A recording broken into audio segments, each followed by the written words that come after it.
دمادم مس قلندر علی کا پہلا نمبر، یہ غلط ہے، ایسا نہیں ہے۔ اہل سنت کا عقیدہ، حضرت صحابہ کا عقیدہ اور حضرت داتا صاحب کا عقیدہ، غوث اعظم کا عقیدہ، سارے سیدوں کا عقیدہ، پیر مہر علی شاہ کا عقیدہ، دمادم مس قلندر ابو بکر کا پہلا نمبر، یہ میں کہنا چاہ رہا ہوں۔ بہرحال صحابہ میں فرق ہے، تلک الرسل فضلنا بعضهم علی بعض، اللہ نے رسولوں کو بعض رسولوں پر بھی فضیلت دی، اسی طرح اگر رسولوں کو فضیلت دے سکتا ہے کہ وہ صحابہ کو فضیلت نہیں دی؟ صحابہ پر کئی لوگ جو ہیں وہ افضل ہیں۔ تو اب یہ جو ہے کہ یہ معیار جو ہم نے رکھا ہوا ہے، ہم یہ نہیں کہتے، ہم فیصلہ کرنے والے کون ہیں کہ کون افضل ہے، یہ تو اللہ جانتا ہے کون افضل ہے، اللہ کے ہاں کون افضل ہے یہ تو اللہ جانتا ہے۔ لیکن ہمارے پاس ایسے لوگ جو اس پر ضد کرتے ہیں، تو ایک شخص نے اسی طرح ضد کی کہ نہیں جناب، پہلا جو ہے وہ اول ہے، وہ افضل ہے، اور جو ترتیب کے مطابق ہے۔ میں نے کہا پھر رسالت کی ترتیب کو ذرا دیکھو کہ پھر جس کو تم افضل سمجھتے ہو اس کو تو پہلے ہونا چاہیے۔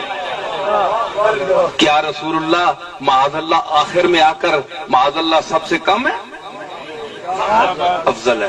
تو پھر یوں تم کہو کہ پھر جو آخر میں خلافت میں آخر میں آیا اس کا پھر مقام خود متعین کرو، وہ کیا ہے؟ دیکھو نا، اگر منطق ہے تو منطق سے بات کرو۔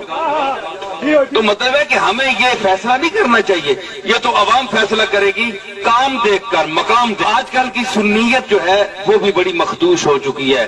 ہمارے جو اہل بیت کے جو ماننے والے سنی حضرات تھے پہلے، میں اپنے دادا پردادا کی بات 100 سال 50 سال پہلے کی کر رہا ہوں، اس میں محبت اہل بیت سے وہ سرشار تھے، سمجھ آئی؟ صحابہ کا ادب بھی ہمارے سر آنکھوں پر ہے، ان کا بھی ہم کرتے ہیں، لیکن جو غالب چیز تھی وہ محبت اہل بیت تھی، ٹھیک ہے؟ لیکن آج جو خارجی اثرات ہم پر پڑے ہیں، مثلا یہ جو نئے فرقے سر اٹھا چکے ہیں، اب ان کا یہ خیال ہے کہ آل محمد کو نیچے کیا جائے اور دوسرے طبقے کو اوپر کیا جائے، سمجھ آئی نا؟ تو یہ آل محمد سے یہ جو سلوک ہے یہ آج کا نہیں ہے، یہ یزید کے دور سے شروع ہوا ہے، ٹھیک ہے نا؟ تو مطلب ہے کہ آج یہ جو آواز اٹھائی جا رہی ہے تو یہ وہی آواز تو نہیں جو کوفے میں اٹھائی تھی، جو یزید کے لشکریوں نے اٹھائی تھی، جو عبداللہ بن زیاد نے، عبید اللہ بن زیاد نے اٹھائی۔ کیا یہ وہی قوم تو نہیں؟ کیا یہ وہی امت تو نہیں آ گئی اس دور میں کہ آج حسین کے نام کے ساتھ وہی سلوک کر رہی ہے؟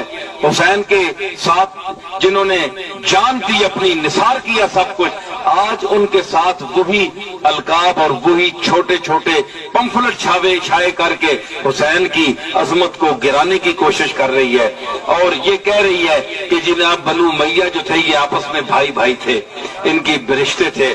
میں رشتوں کا انکار نہیں کرتا، رشتے ہیں، مگر میں اتنا عرض کرتا چلا جاؤں، رشتوں سے جو رشتے تو قائم رہتے ہیں، رشتہ ایمان جو ہے ظاہری رشتوں سے اس کا مقام زیادہ ہے۔ اگر یزید کا اگر یزید کا رشتہ کملی والے سے بھی ثابت ہو جائے نا تو یزید کا کردار ایسا ہے کہ وہ کملی والے کے ساتھ منسوب ہونے کے قابل ہی نہیں۔